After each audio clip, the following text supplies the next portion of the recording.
வணக்கம். இது உங்க பொறியாளன் சதீஷ்குமார். நீங்க புதுசா வீடு கட்ட போறீங்கன்னா என்ன செய்யணும்? 3 தெரியுமா?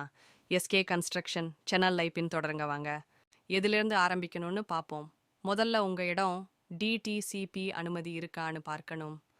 ஏன்னா பொதுவா அரசாங்கம் குறிப்பிட இடத்த மட்டும்தான் வீடு கட்ட, வீட்டு மனை விற்பனை பண்ண அனுமதி அளிக்குது. அப்படின்னா ஒரு ப்ரோமோட்டர் ஒரு பெரிய இடத்த வீட்டு மனையா விற்கணும்னா டிடிசிபியில் அனுமதி வாங்கி இருக்கணும். புதுசா விற்கிற இடமெல்லாம் வீட்டுமனை அனுமதியோட தான் பத்திரப்பதிவே நடக்குது. அப்ப பழைய இடமா இருந்தா சில நேரத்துல வீட்டுமனை அனுமதி இல்லாம இருக்க வாய்ப்பு இருக்கு. அதையும் கவனிங்க. அப்படி அனுமதி இல்லைனா மாநகர வளர்ச்சி அலுவலகம் சென்று அனுமதி வாங்கணும். அதுக்கு விண்ணப்பிக்கும் முன்னாடி காலிமனை வரி கட்டினதுக்கு அப்புறம்தான் கட்டிட அனுமதிக்கு விண்ணப்பிக்க முடியும்.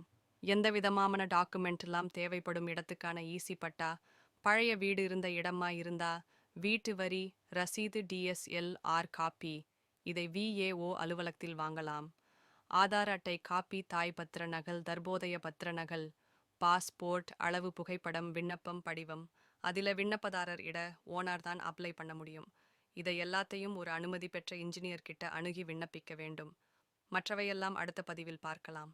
நன்றி. இது உங்கள் பொறியாளன் எஸ்கே கட்டுமான நிறுவனம்.